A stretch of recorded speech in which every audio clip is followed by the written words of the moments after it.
Donc bonjour à toutes et à tous. Je suis très content d'être avec vous cet après-midi pour vous parler donc d'économie et plus précisément de capitalisme selon Marx. Et c'est toujours un plaisir de parler de Marx parce que vraiment Marx c'est très très intelligent. C'est un penseur à vrai dire que la bourgeoisie nous envie. Je vais vous donner deux exemples de ça. Un exemple, peut-être que vous l'avez oublié, peut-être que certains ou certains d'entre vous s'en souviennent, c'était en 2017. Il y avait un candidat qui n'était pas encore élu à la présidence de la République, qui s'appelait Emmanuel Macron. Et il avait donné une interview au magazine Elle. Et dans cette interview déclaré « Mon conseil à la jeunesse, lire Marx ». Bon, si seulement, hein, si seulement. Bon. Un autre, peut-être quelque chose d'un peu plus sérieux, c'est Martin Wolf. Martin Wolf, c'est l'économiste, éditorialiste économiste du Financial Times. Et c'est un vrai libéral, mais un vrai intellectuel en même temps, qui, par exemple, avait discuté il y a quelques années avec Alex Kallinikos, qui est un intellectuel marxiste britannique. Et donc là, c'est il n'y a pas longtemps, c'était il y a l'année dernière, lors de la sortie de son dernier livre, qui s'appelle Un capitalisme démocratique, donc dans lequel il met en garde contre la menace autoritaire sur le capitalisme démocratique. Et dans la présentation de ce livre à King's College, il avait déclaré la chose suivante: vous ne pouvez pas être un chercheur en sciences sociales intelligent si vous n'êtes pas marxiste. Donc voilà. Donc vous voyez, la bourgeoisie nous envie ce penseur. Parce que Marx est bien un penseur effectivement puissant. Un penseur puissant de l'économie, mais pas seulement de l'économie, de la société dans son ensemble, de l'histoire. Bon. Et la singularité de Marx, vous le savez sans doute, c'est que c'est non seulement un penseur puissant, mais aussi c'est un militant. Et c'est rassemblé dans cette citation que sans doute vous avez déjà entendue. Les philosophes n'ont fait qu'interpréter le monde de manière différente, mais ce qui importe, c'est de le transformer. Et donc vraiment, toute la théorie de Marx, elle est tendue vers ça. C'est à la fois une explication du monde et c'est une tension vers ce que pourrait générer de différent le monde. Donc c'est à la fois des clés pour comprendre et des clés pour agir, évidemment.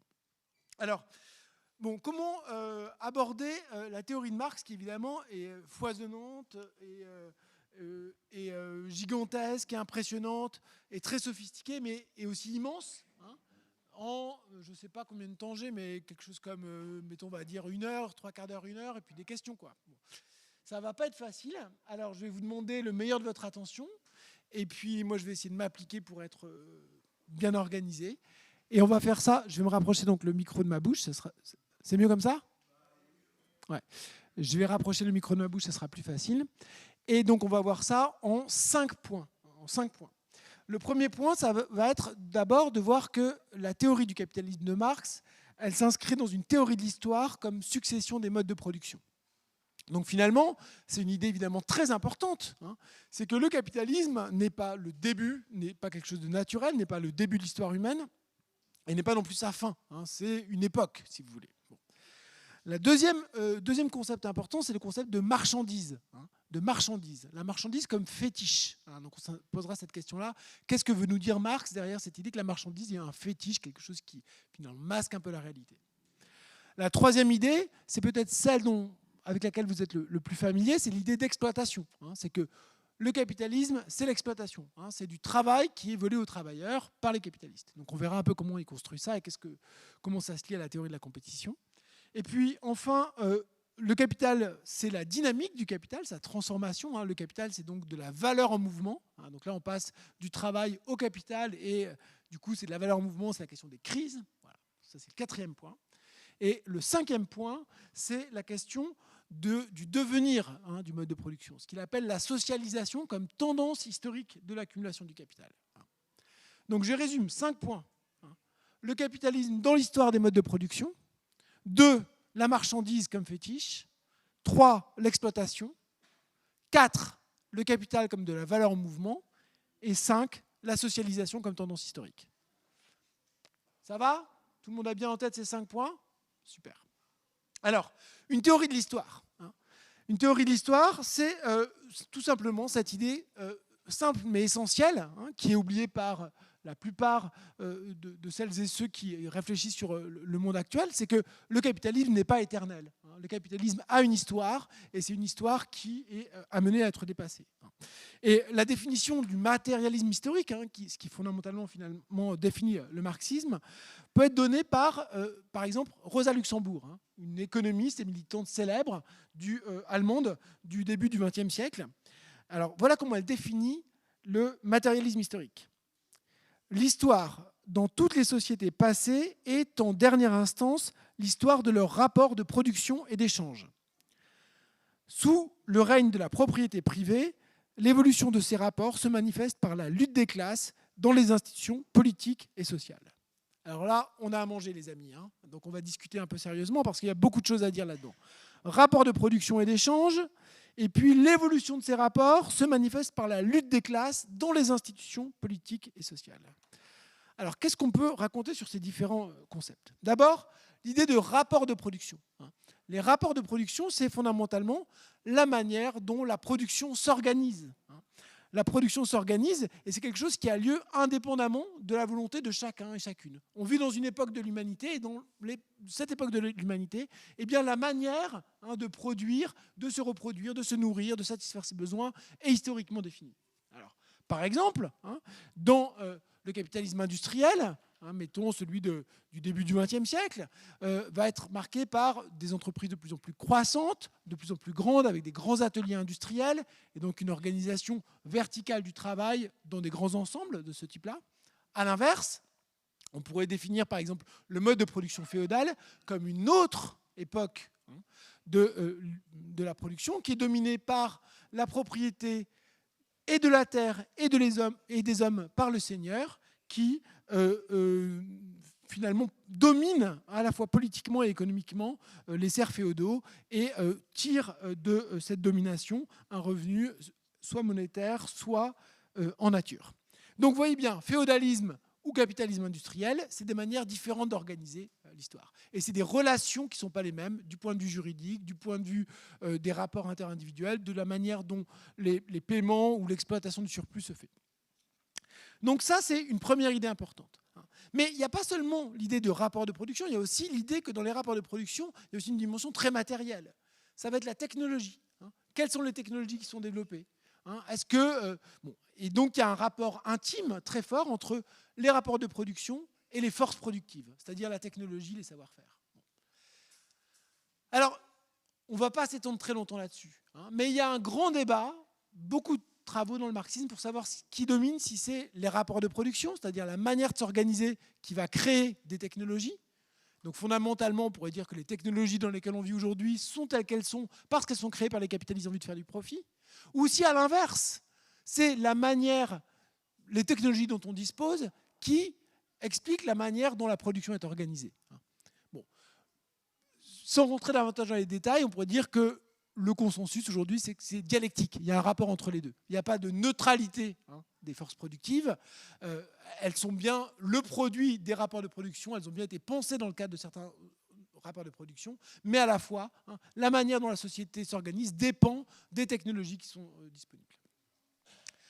Donc ça, c'est une première idée importante. Une deuxième idée importante qu'on avait déjà chez Rosa Luxembourg. Est-ce que vous me suivez toujours ? Parce que vous savez que si vous ne comprenez pas, le problème, ce n'est pas vous, c'est moi. Donc vous me le dites tout de suite. Cédric, on ne comprend rien, tu es fatigué, tu commences à être confus, reviens là-dessus. Bon, deuxième partie de la citation de Rosa Luxembourg. Elle dit « La manière dont s'organise la production sous le règne de la propriété privée se traduit par... conduit à une évolution, à une transformation de ces rapports permanente dans le cadre de la lutte des classes, et ça se manifeste aussi dans les institutions politiques et sociales. » Autrement dit, ce qu'elle nous dit, c'est qu'il y a un rapport entre le conflit social, les représentations idéologiques, la religion, la politique, les institutions politiques, et la manière dont la production s'organise.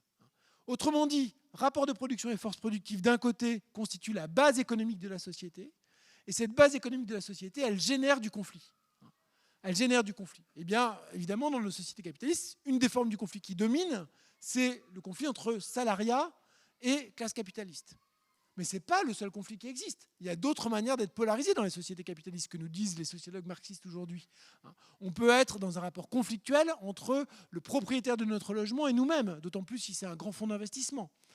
On peut être dans un rapport conflictuel vis-à-vis d'une entreprise qui va développer une infrastructure polluante par rapport à une communauté, etc. etc. Donc il y a une multitude de sujets. Mais en tous les cas, cette dimension conflictuelle associée au mode d'organisation de la production est ce qui donne sa dynamique et ses formes au champ politique et social.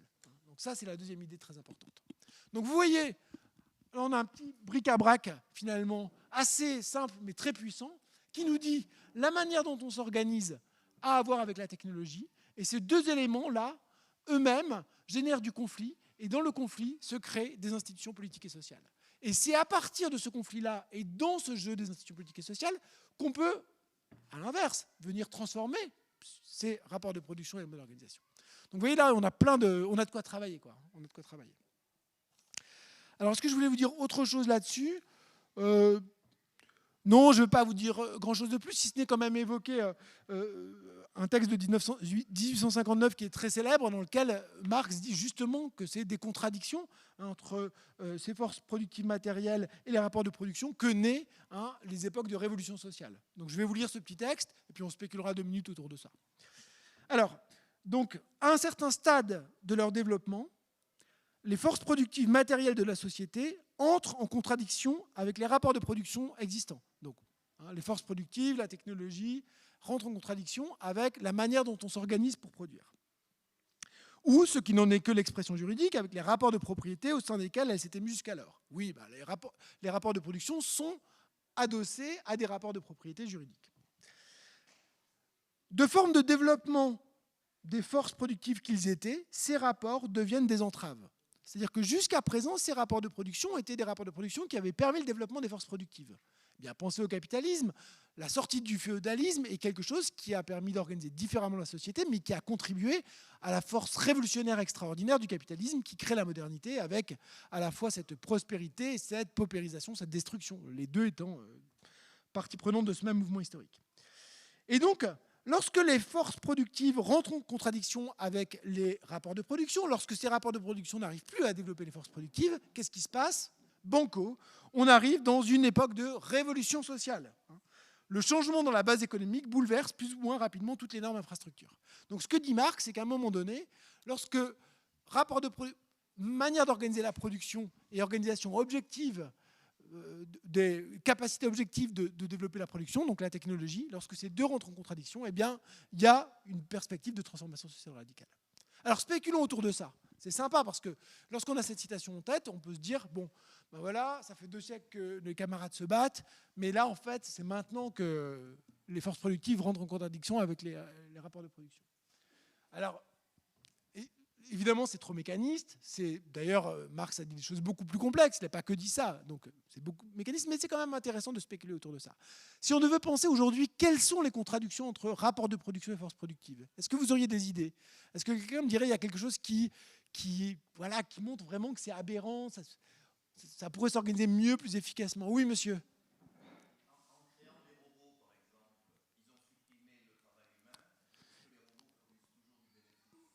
Alors ça, c'est un excellent exemple. On nous promet l'âge des robots. Il y avait toute une série de gens qui ont écrit en disant, voilà, bientôt, il y aura toute une série de travaux qui vont devenir inutiles, etc. D'ailleurs, un des arguments pour le revenu universel, c'est de dire qu'à cause des robots, il y aura plein d'inutiles, donc il faut quand même que les gens vivent, donc on va leur donner un revenu universel. Eh bien, en fait, il n'y a pas tellement de robots.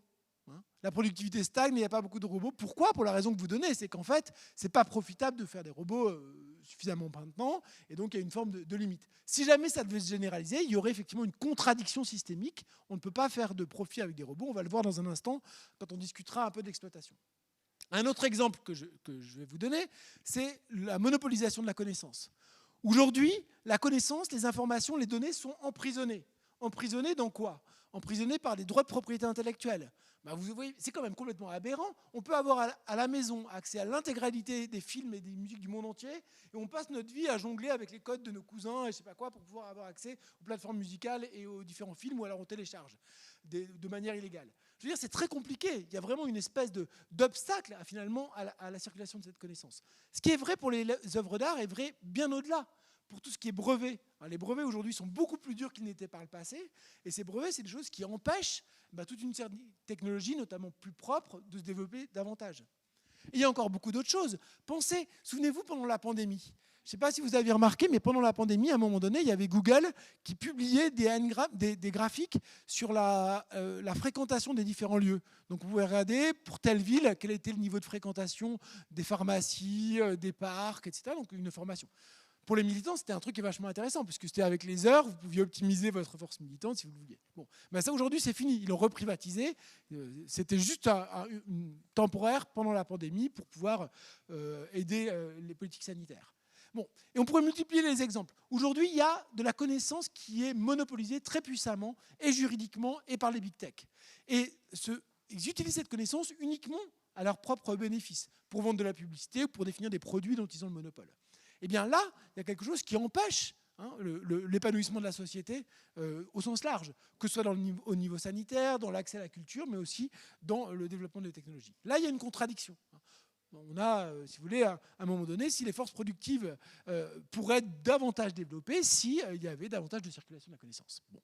Bon, on pourrait multiplier d'autres exemples, mais ça permet de réfléchir un peu dans ces termes-là.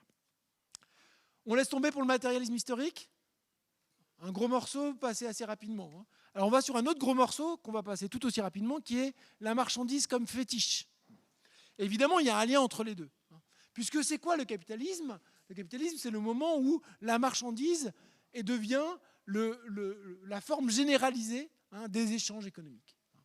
Alors, je vais nuancer un petit peu, mais c'est quand même ça la forme dominante des échanges économiques. Et alors, Marx nous dit que la marchandise, c'est un fétiche.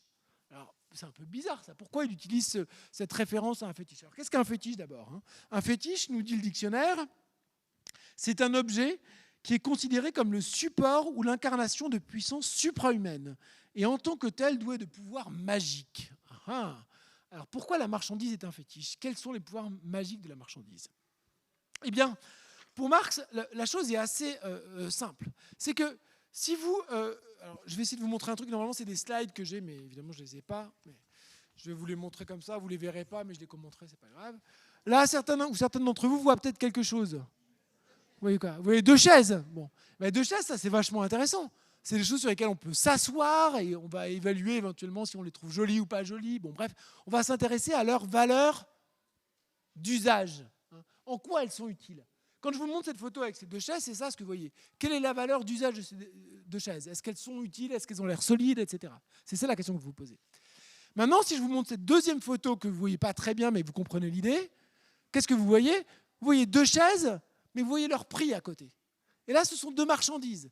Et là, vous n'êtes plus en train de vous interroger directement sur la qualité des chaises. Bien sûr, vous considérez la valeur d'usage est présente, elle importe. Mais vous dites, oh là là, 189 € pour ces 2 chaises, c'est sacrément chéros. Hein. Est-ce que je ne ferais pas mieux d'aller en chercher à Emmaüs ou bon, que sais-je. Bon. Donc, vous voyez, tout de suite, vous transférez la discussion. Vous êtes dans autre chose. Ce n'est plus 2 chaises, mais c'est finalement de l'accès à du travail social qui peut être comparé à d'autres formes d'accès à du travail social, à une sortie au cinéma, à une sortie à un concert, à des courses, que sais-je. Donc, vous voyez, le problème de la marchandise, c'est que finalement, elle tend à faire passer la valeur d'usage au second plan par rapport à la valeur d'échange. Et surtout, elle implique que pour ceux qui produisent, ce qui va être important de produire, ce n'est pas la valeur d'usage, mais c'est la valeur d'échange. Si vous pensez à lorsque vous produisez, lorsque vous êtes chez vous et que vous faites pour vos amis, vous préparez un dîner pour vos amis, vous y mettez de l'attention, vous y mettez de l'amour, vous essayez d'être créatif. Ce qui vous intéresse, c'est que ça se passe bien, que ça soit bon. Et voilà. Ce qui vous intéresse, c'est la valeur d'usage. Bon. Maintenant, si vous êtes en train de produire ces chaises, que vous êtes un producteur de chaises, vous vous en foutez de la qualité des chaises. La qualité des chaises n'est importante que dans la mesure où elle va vous permettre de vendre ces chaises et donc d'avoir accès à de l'argent. C'est que la marchandise qui vous intéresse. Autrement dit, le capitalisme a cette particularité qui n'est pas une société dans laquelle l'échange de marchandises est simplement un moyen d'échanger des équivalents, mais bien un objectif en soi. On produit pour avoir des marchandises. Et c'est vraiment le basculement majeur qui a lieu autour de ça. Donc on ne travaille pas pour satisfaire un besoin et éventuellement vendre son surplus pour pouvoir compléter ce qu'on ne peut pas faire soi-même. On travaille, en tous les cas, on lance plutôt une entreprise, on a un projet productif en vue de vendre. C'est ça l'élément essentiel.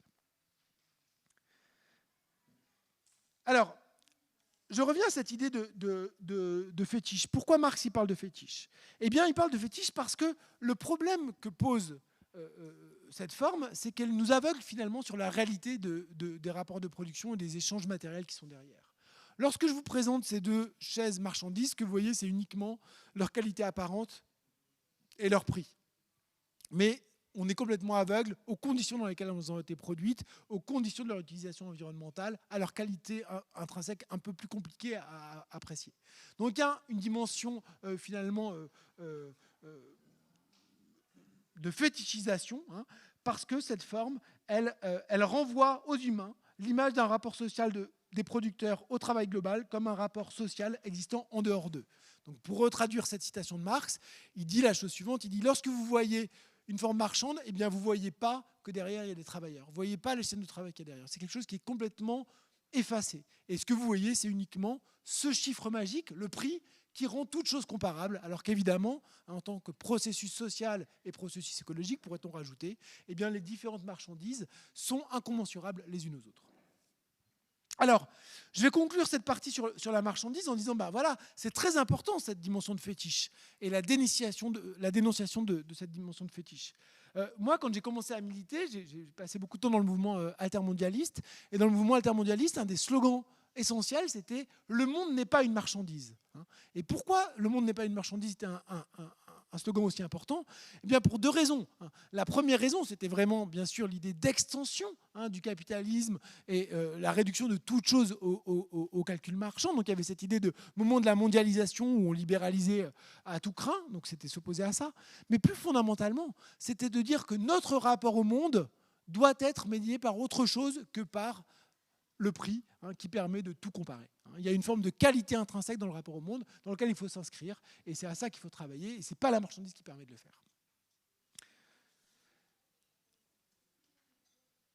Alors, maintenant on arrive un peu plus dans le noyau classique de la production capitaliste.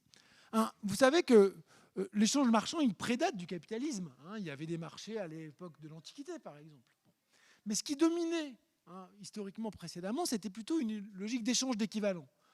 J'ai une marchandise, j'obtiens de l'argent, et avec cette marchandise, je vais acheter un autre produit. Si vous allez dans un marché de campagne, c'est encore plus ou moins ça qui domine. En tout cas, c'est ça qui dominait il y a quelques décennies. Vous allez vendre vos pommes, et en échange, vous obtenez de l'argent et vous allez acheter du pain avec. Et en gros, chacun connaît plus ou moins les conditions de production. Il n'y a pas de mystère, il n'y a pas de profit extraordinaire. Ça, c'est la circulation marchande simple. Dans le capitalisme, ce n'est pas ça. Vous achetez des marchandises, vous payez des salariés, et après vous revendez, et vous obtenez le remboursement des marchandises que vous avez achetées, plus le paiement de salariés, et il vous reste un profit. L'énigme du profit. Donc là, d'où vient cette valeur supplémentaire? Alors, on arrive donc à mon troisième point, qui est le point sur l'exploitation. Alors, le travail est une drôle de marchandise. Je vais là encore reprendre une citation de Marx pour essayer de creuser un peu ça. Alors, le rapport officiel entre le capitaliste et le salarié est d'un rapport et d'un caractère purement mercantile. Donc, c'est uniquement un échange d'argent. Si le premier joue le rôle de maître et le dernier le rôle de serviteur, c'est grâce à un contrat par lequel celui-ci s'est non seulement mis au service et partant sous la dépendance de celui-là, mais par lequel il a renoncé à tout titre de propriété sur son produit. Donc, première chose, le rapport salarial est quelque chose de très particulier. Vous échangez votre travail contre de l'argent, mais en échange de ça, vous abdiquez deux choses. Un, votre capacité à décider de votre temps. Vous acceptez un principe de subordination, vous vous mettez au service. Alors certes, aujourd'hui, il y a un droit du travail qui encadre un peu ça, mais la notion de subordination est toujours fondamentale dans le contrat de travail. Donc vous abdiquez votre subjectivité. Deuxième élément, qui est évidemment extrêmement important, c'est que ce que vous allez faire dans votre travail ne vous appartient pas. Il appartient à celui qui vous a embauché. Donc ça, c'est le premier élément de définition du rapport salarial. Mais tout de suite, la question que pose Marx est la suivante, c'est pourquoi le salarié accepte-t-il ce marché? Pourquoi le salarié accepte-t-il de se mettre au service du capitaliste? Pourquoi le salarié accepte-t-il de renoncer à la libre organisation de son temps et aux fruits de son travail? Alors là, Marx nous répond, eh bien finalement, c'est assez simple. Il le fait parce qu'il n'a pas le choix. Il n'a pas d'autre possibilité que vendre sa force personnelle l'État, sa capacité de travail, sa capacité à travailler, il n'a d'autre choix que vendre sa capacité de travail pour pouvoir en tirer un revenu et satisfaire ses moyens d'existence. Donc ça, c'est fondamentalement ce qu'il y a à la racine du rapport salarial. C'est vraiment quelque chose d'absolument essentiel. Et donc, au fond du capitalisme, il y a, et donc Marx en discute très longuement, ce qu'il appelle l'accumulation primitive, qui est le moment où la population va être détachée de l'accès à la terre, détachée des corporations, et où finalement, des grandes masses de population n'auront d'autre choix que de vendre leur force de travail. Donc ça, c'est, si vous voulez, le premier moment de l'exploitation. Il faut qu'il y ait du travail salarié. Le travail salarié naît de ces conditions que je viens d'expliquer. Alors, première condition, donc, pour que l'argent puisse se transformer en capital, c'est qu'il y ait du travail libre. Libre, c'est-à-dire qui soit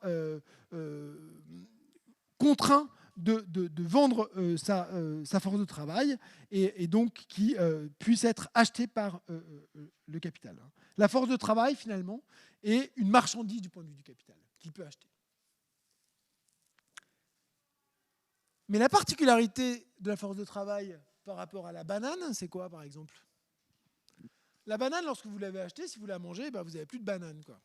La force de travail, non, c'est pas pareil. La force de travail, lorsque vous l'achetez, elle crée davantage de valeur qu'elle ne vous a coûté. Ça, c'est vraiment extraordinaire. Alors, d'où vient ce mystère? Ce mystère, c'est bien sûr le mystère de l'exploitation. En gros, qu'est-ce que fait le capitaliste? Le capitaliste, il achète des moyens de production, des outils, des matières premières. Il achète du travail. Et donc, il achète ces deux éléments-là.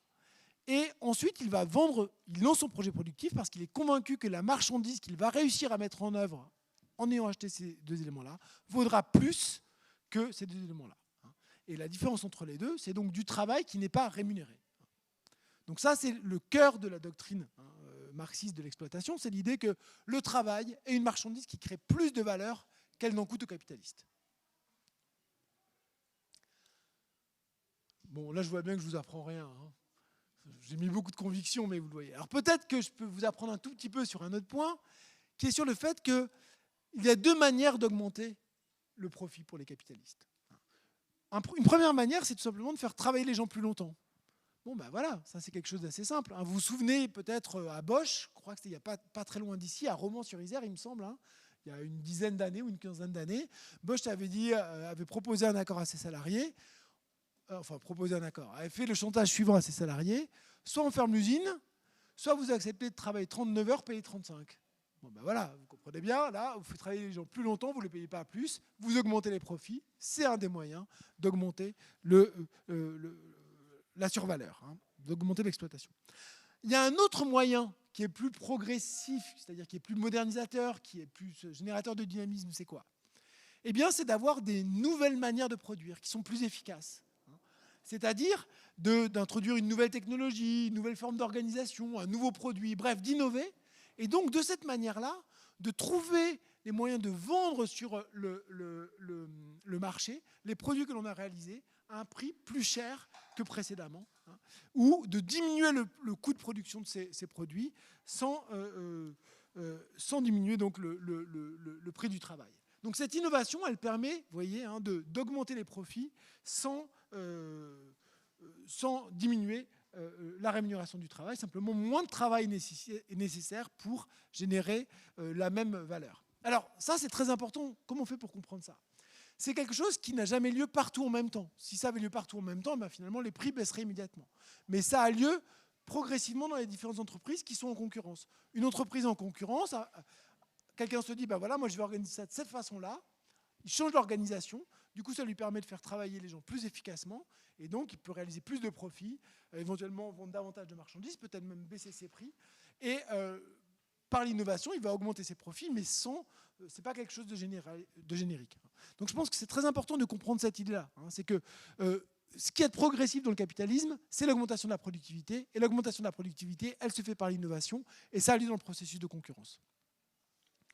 Et ensuite, il y a une bataille du côté du salariat pour capter une partie de ces gains de productivité, sous forme de salaire, sous forme de droits sociaux, sous forme de réduction du temps de travail, etc. C'est une bataille. Mais le capitaliste en prend une part aussi pour lui. C'est un enjeu de bataille. Point 4, est-ce qu'on est dans les temps? 16 heures, c'est pas mal. Oui, allez-y.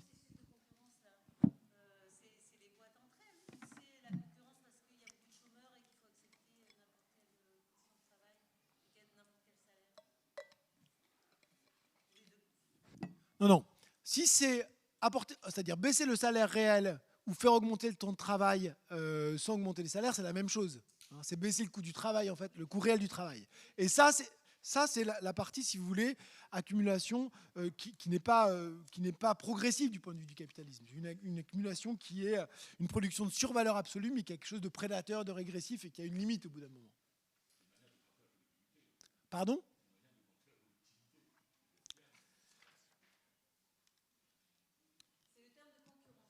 Ouais.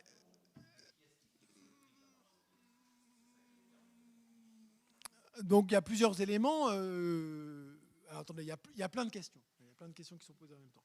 La productivité, ça va être la capacité à produire une quantité de valeur en une heure, en un temps donné. La productivité du travail, c'est de celle-ci dont je travaille. Si vous baissez la rémunération du travail, vous n'augmentez pas la productivité. Vous augmentez les profits, mais sans augmenter la productivité. Vous augmentez l'exploitation. Celle dont je parle à l'instant, c'est une augmentation de la productivité. Donc on augmente l'efficacité du travail. En augmentant l'efficacité du travail, soit par de nouvelles technologies, soit par de l'innovation, soit on peut produire davantage dans le même temps de travail. Comment va se répartir l'appropriation de ces gains de productivité? Ça, c'est la grande bataille sociale permanente. Est-ce que c'est le capital qui l'a? Depuis les années 80, le capital, en Europe, s'est approprié la majorité des gains de productivité. Aux États-Unis, le capital s'est approprié la totalité des gains de productivité. C'est absolument dingue. Si vous regardez le niveau de rémunération du travail subordonné, le plus subordonné, non cadre si vous voulez, il est stable depuis les années 70 aux États-Unis. Il n'a pas bougé du tout. Alors que dans le même temps, la richesse produite a beaucoup augmenté parce que la productivité a beaucoup augmenté. Ça veut dire quoi? C'est-à-dire que l'essentiel des gains de productivité ont été attrapés soit par le capital, soit par les classes supérieures du salariat. Donc là, ouais, c'est exactement ça qui se joue. Donc ça, c'était le deuxième. Comment se fixent les prix? Le rapport à la concurrence, ouais, je reviens sur le rapport à la concurrence. Donc les prix sont fixés par la concurrence. Donc si vous vendez trop cher, personne ne va acheter votre produit. Si vous vendez moins cher quelque chose de meilleure qualité, tout le monde va se ruer chez vous et va éliminer les concurrents. Les gains de productivité visent à ça. C'est la concurrence qui contraint les capitalistes à investir, à innover, à se transformer. S'il y a de la concurrence, on a des périodes de capitalisme stagnant, etc. Alors, donc ça, ces questions, elles sont vraiment fondamentales. Si tous ceux et toutes celles qui sont syndicalistes parmi vous, je suis certain qu'il y en a, c'est des questions auxquelles vous êtes confrontés. Ou si tu ma boîte, sous quelle pression concurrentielle elle est, quelles sont les marges de négociation qu'on a, comment on peut jouer au niveau de la branche, toutes ces choses-là sont très importantes. Quatrième point, le capital. Donc on a vu la marchandise, on a vu l'exploitation, le capital. Qu'est-ce que c'est que le capital? Est-ce que si vous avez un coffre plein de pièces d'or au fond de votre jardin, est-ce que c'est du capital? Non. Alors, pourquoi c'est pas du capital? Je vois qu'il y a des gens qui disent non, mais pourquoi? Oui.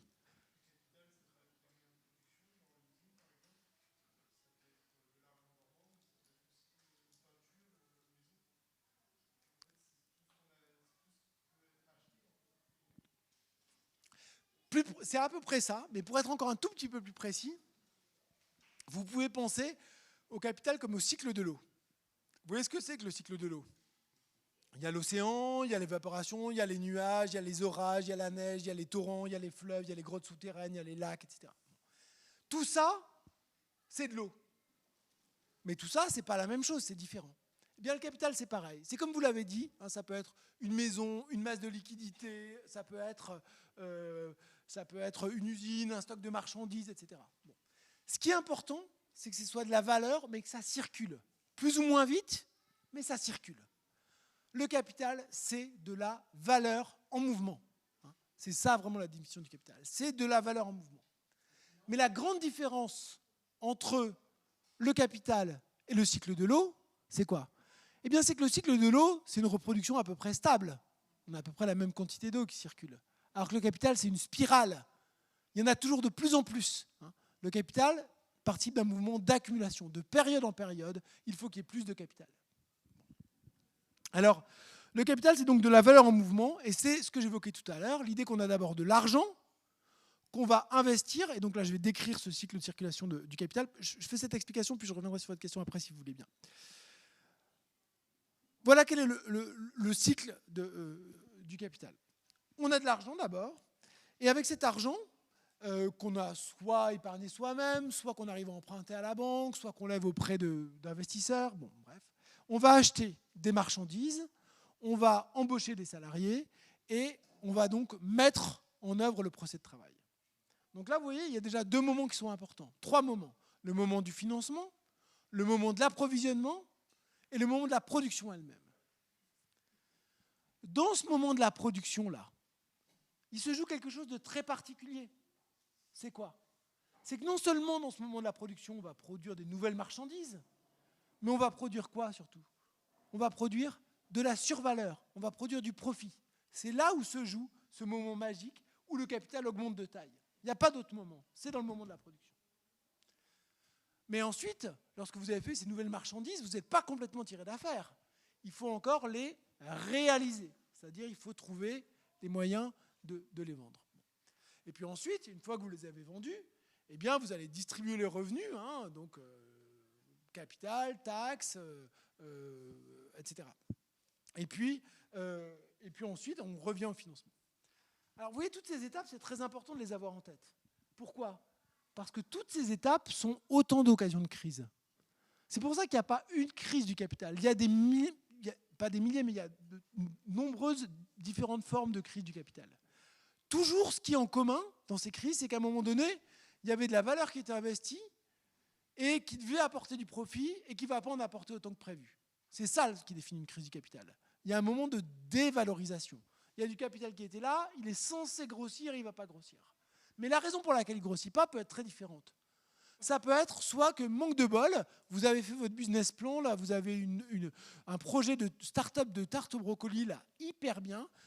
Vous allez faire ça, ça va être bio, local, écolo, tout ce que vous voulez, ça va être vraiment très bien, bon pour la santé, tout ce que vous voulez. Et puis, mais ça coûte un peu plus cher évidemment que les pizzas d'à côté, parce qu'il y a tout ça. Mais vous dites, c'est pas grave, la société est en train de se sophistiquer, ça va marcher. Et puis là, hop, qu'est-ce qui arrive? Il y a la crise financière de 2008. Et vous avez travaillé là-dessus pendant tout l'été. On arrive le 10 septembre, Lehman Brothers vient de faire faillite, plus aucune banque prête à personne. Et là, c'est foutu pour 1 an. Ben là, vous voyez, tout ce que vous aviez investi dans ce projet-là va tomber à l'eau, vous ne pouvez pas. Deuxième type de crise, crise dans la logique d'approvisionnement. Vous êtes pendant le Covid. Eh bien, vous aviez des chaînes d'approvisionnement qui étaient bien en place pour construire vos bagnoles.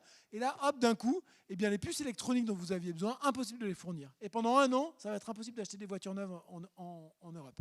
Même à un moment donné, je ne sais pas si vous vous souvenez, les voitures d'occasion valaient plus cher que les voitures neuves, hein, parce qu'il y avait des délais qui étaient très importants. Donc voilà, deuxième type de crise. Donc là, évidemment, après, vous allez faire toc toc Macron, donnez-moi des sous pour passer l'année. Troisième type de crise, crise dans la production elle-même. Les années 70, les salariés refusent de se subordonner. Ils se révoltent, il y a des grèves qui sont fréquentes, mais il y a aussi des mouvements de désobéissance qui sont importants. Donc là, il y a une crise de la productivité dans les années 70 qui est liée aussi avec une insatisfaction très importante avec le taylorisme.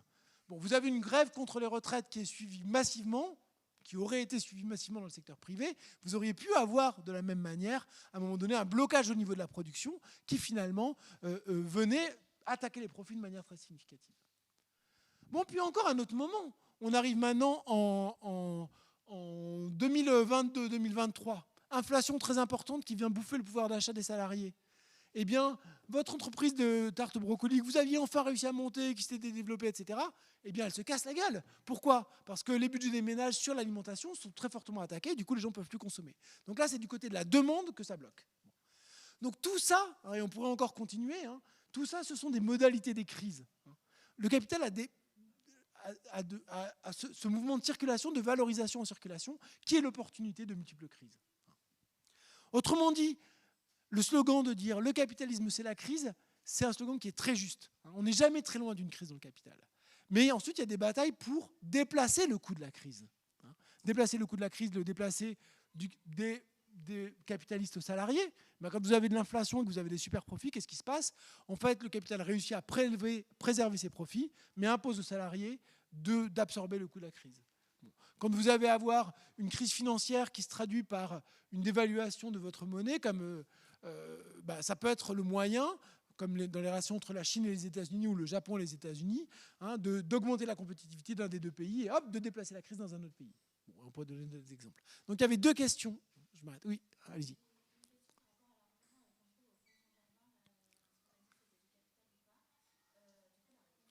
Non.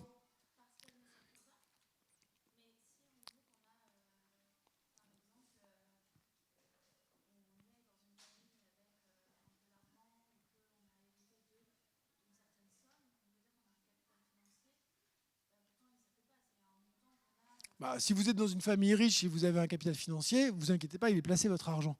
Et donc il circule. Non, c'est l'idée que si c'est pas dans le circuit de valorisation, si ça circule pas, si c'est au fond de la mer, si vous voulez, ça n'a aucun effet social et donc c'est pas du capital. Oui, bien sûr. Bien sûr. Voilà. Oui,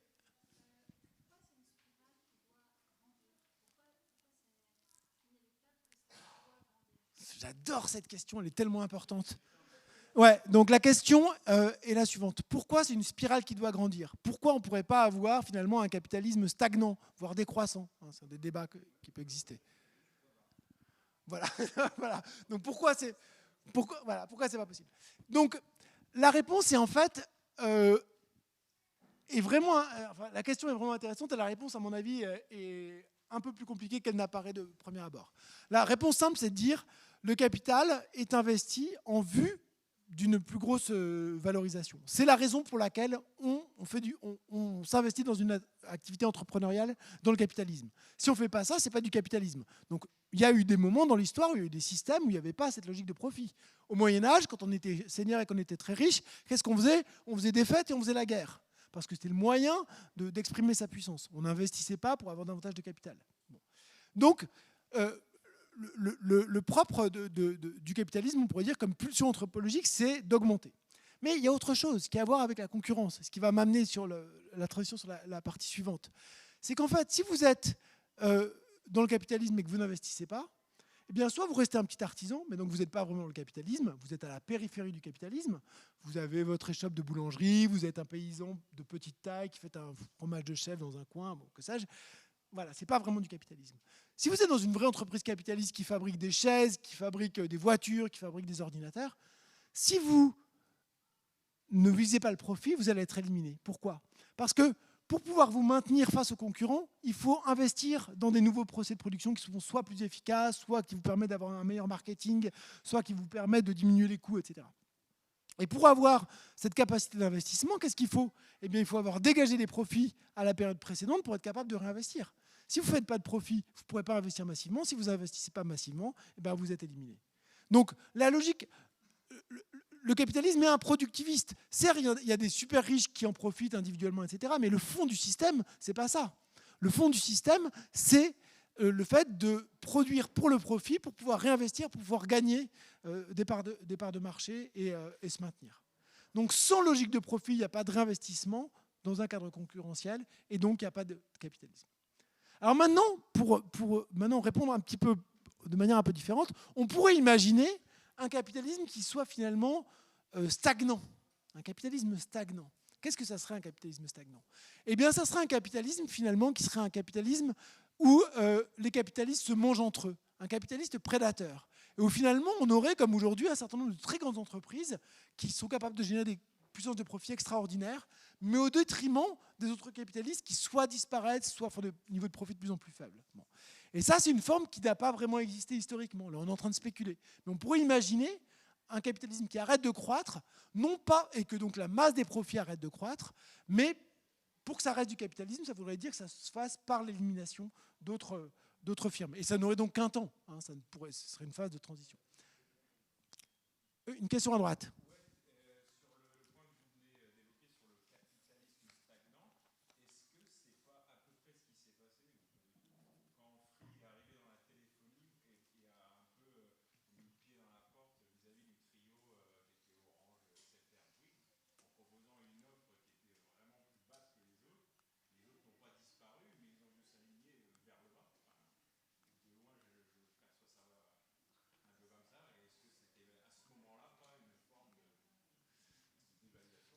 En fait, donc ça, c'est l'évolution sur un marché qui était relativement neuf, qui s'est réorganisé, donc il y a eu déconcentration, reconcentration. D'ailleurs, vous voyez qu'il y en a qui ont été éliminés, etc. Je parlais vraiment plus d'un niveau plus systémique au niveau de la masse de tous les profits. Parce que là, on parle dans une branche, mais lorsqu'on parle du capitalisme, le capital, c'est quelque chose que je n'ai pas évoqué, qui est très important, c'est que la concurrence, elle a non seulement lieu dans les branches, entre les mêmes produits, comme vous l'expliquez, mais aussi entre les branches. Lorsque vous êtes un capitaliste, vous décidez d'investir soit dans le pétrole, soit dans la téléphonie, soit dans l'électronique, soit dans l'habitat vert. Vous voyez. Et donc, là, on parlait à ce niveau de généralité-là. Mais il y a des phases de concurrence que vous évoquez à l'intérieur des secteurs qui sont effectivement de ce niveau-là. J'ai 2 questions. Et, si vous voulez, après, je fais le dernier point et on prendra les... parce que sinon, j'ai peur de ne pas arriver au bout de ma présentation. Oui.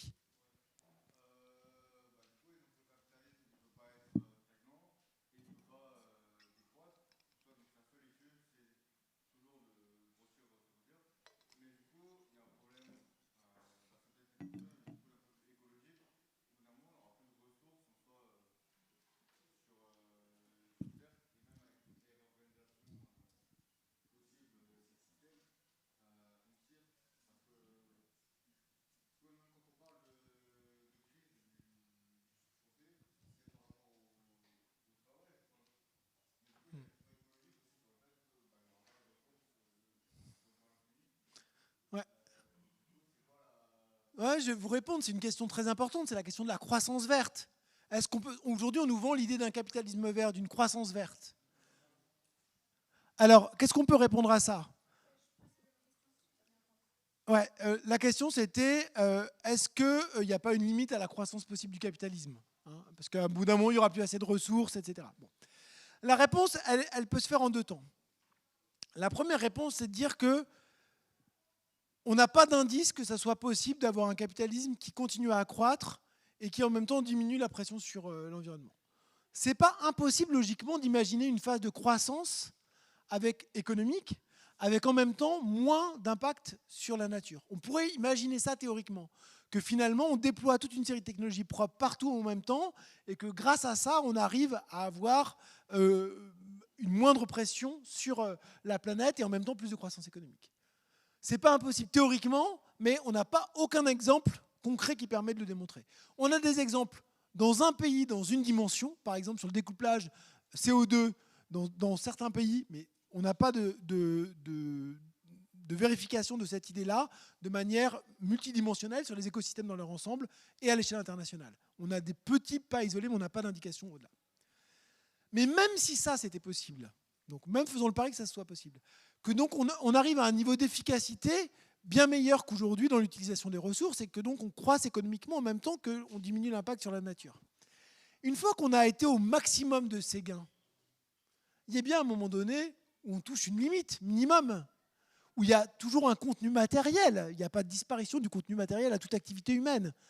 Et donc ce point-là est bien le point où si on continue à croître, on augmente de nouveau la pression sur l'environnement. Autrement dit, ma réponse, elle est en 2 temps. La croissance verte, aujourd'hui, ce n'est pas impossible théoriquement, mais pratiquement, ça ne se démontre pas. On ne voit pas comment y arriver. Au contraire, ce qu'on voit, c'est que la croissance économique, aujourd'hui, est partout, dans sa généralité, une augmentation de la pression sur l'environnement. Le deuxième point, c'est que même si on arrivait à gagner un découplage, eh bien, l'horizon historique est toujours celui, à un moment donné, de sortir de l'idée de croissance. Donc, je pense que c'est important. Je voudrais juste prendre une dernière question là.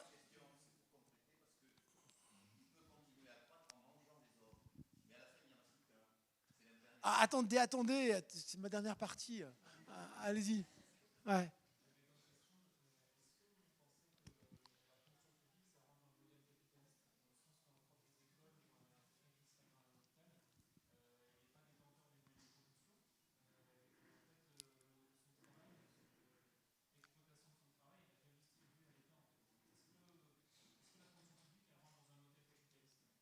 Non, ma réponse est non. Pourquoi? Parce que dans la fonction publique, vous êtes embauché pour faire de la valeur d'usage. Il y a pas, on embauche un instituteur et on ne vend pas la marchandise de l'instituteur. C'est la collectivité qui décide de donner les moyens à l'instituteur d'avoir du temps pour apporter de l'instruction publique. Ça n'a rien à voir avec la logique d'échange marchand et ça n'a pas non plus à voir avec la logique d'exploitation. Ensuite, ça ne veut pas dire qu'il n'y a pas des pressions des entreprises à tel ou tel endroit, etc. Voilà. Mais la logique du service public n'est pas suivie. Je suis désolé, je vais arrêter les questions parce que je ne vais pas faire mon dernier point et ensuite on refera une boucle. Dernier point. Donc, qu'est-ce qui se passe quand on les mange tous? Bon, c'est ça. La tendance historique de l'évolution du capitalisme, c'est la socialisation. Alors là vraiment, j'adore ce mot parce que c'est un mot où on ne sait pas trop qu'est-ce qu'il faut entendre. Est-ce qu'on est en train de parler de la socialisation des enfants? Est-ce qu'on est en train de parler de la socialisation des moyens de production, c'est-à-dire qu'on a pris le pouvoir, on a tout nationalisé, tout ça? Non, c'est pas ça. C'est pas ça. Alors de quoi on parle lorsqu'on parle de socialisation comme tendance historique de l'accumulation? Eh bien, il faut bien comprendre quel est le mouvement historique du capital. La préhistoire du capital, c'est quoi? Je cite.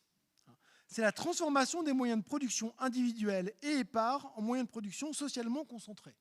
Alors, qu'est-ce que Marx nous raconte par là? Eh bien, il nous dit, à l'époque féodale, vous aviez des paysans qui travaillaient certes en partie pour les seigneurs, mais pour l'essentiel, ils travaillaient tout seuls, éventuellement avec leur famille, avec des moyens de production individuels. Et donc, c'était vraiment production individuelle pour les individus. C'est ça qui dominait. Le capitalisme, c'est plus ça. Le capitalisme, c'est la coopération. C'est ça qu'il appelle ici la socialisation. C'est-à-dire le fait qu'on va mettre plusieurs producteurs sous le même toit et on va les faire travailler ensemble. Et donc, là, on a un premier mouvement de passage de travaux privés à du travail social. Le capitalisme est un mouvement de socialisation de la production. Première idée. Deuxième idée, qui a à voir avec la question de tout à l'heure sur l'investissement. L'accumulation est une contrainte vitale. Donc là, je cite de nouveau Marx. La concurrence impose à chaque capitaliste individuel d'étendre sans cesse son capital pour le conserver, et il ne peut l'étendre qu'au moyen d'une accumulation progressive. Autrement dit, il n'y a pas le choix. Si on veut pouvoir investir davantage, il faut faire des profits. Et donc, la logique d'investissement pour le profit est vraiment la condition de survie pour les capitaux individuels dans le capitalisme. Troisième point. Dans le capitalisme, pour être plus efficace, ce n'est pas une règle absolue. Il y a d'autres éléments qui rentrent en jeu, mais quand même une règle extrêmement forte, c'est qu'il faut augmenter de taille. Plus on a de taille, plus on est productif. Donc c'est l'idée que l'échelle crée la productivité. Donc là, de nouveau, je cite, « La bataille de la concurrence se mène par l'abaissement des prix des marchandises. Les bas prix des marchandises dépendent, toutes choses égales par ailleurs, de la productivité du travail, et celle-ci dépend de l'échelle de la production. Il s'ensuit que les capitaux plus grands battent les petits. » Donc ça, c'est le troisième idée. Donc là, de nouveau, socialisation. Socialisation, c'est-à-dire où on passe de petits capitalistes à des grands capitalistes. C'est de plus en plus social, c'est de moins en moins fragmenté, si vous voulez. Socialisation veut dire l'inverse de fragmenté ici. Conclusion, le mode de production capitaliste arrive à ses limites. Le monopole du capital devient une entrave au mode de production lorsque il ne reste plus qu'un seul producteur. Le mode de production du capital devient une entrave au mode de production qui a mûri en même temps que lui sous sa domination. La centralisation des moyens de production et la socialisation du travail atteignent un point où elles deviennent incompatibles avec leur enveloppe capitaliste. C'est l'expropriation des expropriateurs. Alors, expropriation des expropriateurs, pourquoi? Pourquoi c'est le résultat de la socialisation? Est-ce que quelqu'un comprend cette expression expropriation des expropriateurs? Quel génie Marx quand même de ces formules, franchement. Alors ça, oui, on voit bien. On va les exproprier. Donc on va exproprier les expropriateurs. Très bien, mais pourquoi? Donc ce sera nous, là c'est nous les expropriateurs. Mais pourquoi eux sont des expropriateurs pour Marx?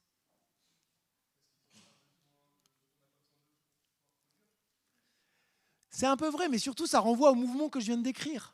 C'est qu'au début, il y avait des travaux qui étaient des travaux privés, qui étaient des travaux individuels. Et finalement, on a dû exproprier les paysans de leur accès à la terre. On a dû casser les corporations, exproprier les artisans de leur accès à leur outil de travail. Et donc, on a dû exproprier les petits capitalistes par les grands capitalistes. Peut-être que dans la salle ici, il y a des gens dont les grands-parents étaient tailleurs, cordonniers, avaient une petite épicerie. C'est des métiers qui ont quasiment tous disparu aujourd'hui. Ils se sont fait exproprier par des groupes. Bon. Eh bien, c'est ça ce que dit Marx. Il dit en fait, le capital est un mouvement de socialisation, c'est-à-dire d'expropriation du travail individuel et de socialisation sous les auspices du capital. Mais à un moment donné, cette socialisation atteint une telle échelle qu'elle n'est plus compatible avec la logique concurrentielle, il n'y a plus de concurrence. Et donc, il faut que politiquement, collectivement, on prenne en charge cette fonction de production.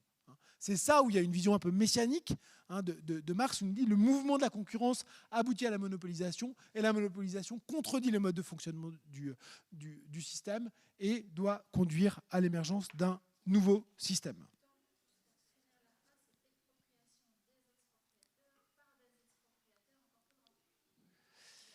Non. Si, en fait, tout le capitalisme est un mouvement d'expropriation de plus petits propriétaires, ou de plus petits capitalistes ou de petits producteurs individuels. Et Marx dit, à un moment donné, ce mouvement-là se retourne contre eux, c'est l'expropriation des expropriateurs, c'est-à-dire lorsque les grands capitalistes ne peuvent plus faire fonctionner le système, il n'y a plus de logique de concurrence. Et là, le corps social... Exactement. Alors peut-être un élément et je vais m'arrêter là-dessus, mais un élément pour vous dire que Marx n'est pas seulement un visionnaire comme ça, c'est pas seulement une grande vision, c'est aussi quelqu'un de très attentif aux formes concrètes qui portent en germe la possibilité d'un autre monde dans la société actuelle. Il nous dit par exemple, la socialisation de manière positive existe dans la société actuelle, sa société, soit de manière négative, soit de manière positive. De manière positive, elle existe sous la forme des coopératives. La coopération, c'est une manière où les producteurs s'associent pour essayer de faire vivre de manière plus égalitaire l'organisation du travail. Alors ça reste limité, c'est sous la pression des autres entreprises capitalistes, mais il y a un germe progressif de socialisation là-dedans. À l'inverse, de manière négative, une des formes de socialisation, c'est la finance, les grandes sociétés financières.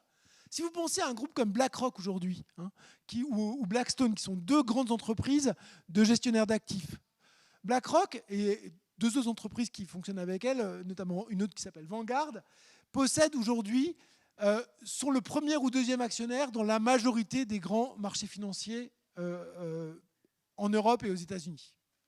Ça veut dire très concrètement que c'est eux qui ont le pouvoir de nommer les PDG de toutes les grandes entreprises du monde. Trois entreprises, trois gestionnaires d'actifs. Bon. C'est un niveau de socialisation extraordinaire. Je veux dire, c'est très concentré. Où est la concurrence là-dedans? Donc, alors, c'est très difficile lorsqu'on rentre dans le détail, parce qu'en fait, même eux, ils n'arrivent pas vraiment à jouer un rôle actif, parce que c'est trop d'informations à processer, etc. Mais il y a une dimension de socialisation très importante là. Après tout, on pourrait se dire, on imagine, hop, par un clic, on les exproprie, 3 entreprises, et ça y est, on contrôle toutes les entreprises du monde occidental. C'est quand même pas rien. Bon. Ça ne veut pas dire pour autant qu'on les contrôlerait réellement. Il y a aussi d'autres choses. La propriété juridique ne fait pas tout. Mais vous voyez, il y a cette dimension de socialisation plus négative qui est là. Bref, ce qui est intéressant dans cette idée de Marx sur laquelle je m'arrête, c'est que c'est dans le mouvement même de transformation du capital qu'existent les possibilités d'une autre manière d'organiser la société. Qu'il s'agisse de manière positive de la coopération des coopératives que j'évoquais, ou de manière négative de cette grande concentration qui appelle à être soumise à la volonté commune. Je vous remercie pour votre attention et je suis ouvert pour les questions maintenant.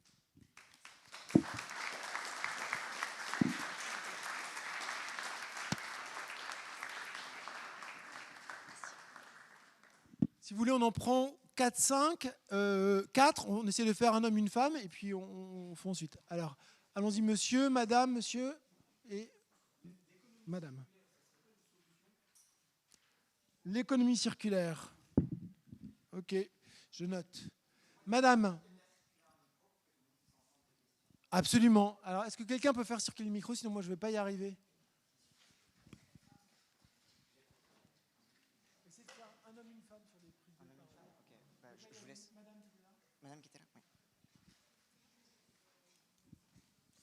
Est-ce que c'est possible de réexpliquer comment le fait qu'on aboutit à un monopole, ça contredit le mode de production capitaliste, puisqu'il y a des secteurs de la société dans lesquels il y a des monopoles, et ça a l'air d'être très capitaliste.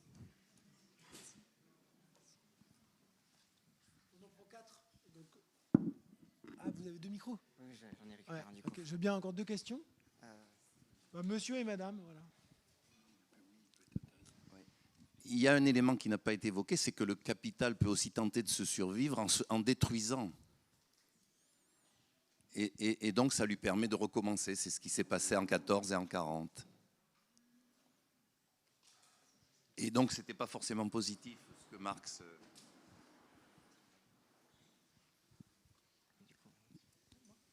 Oui.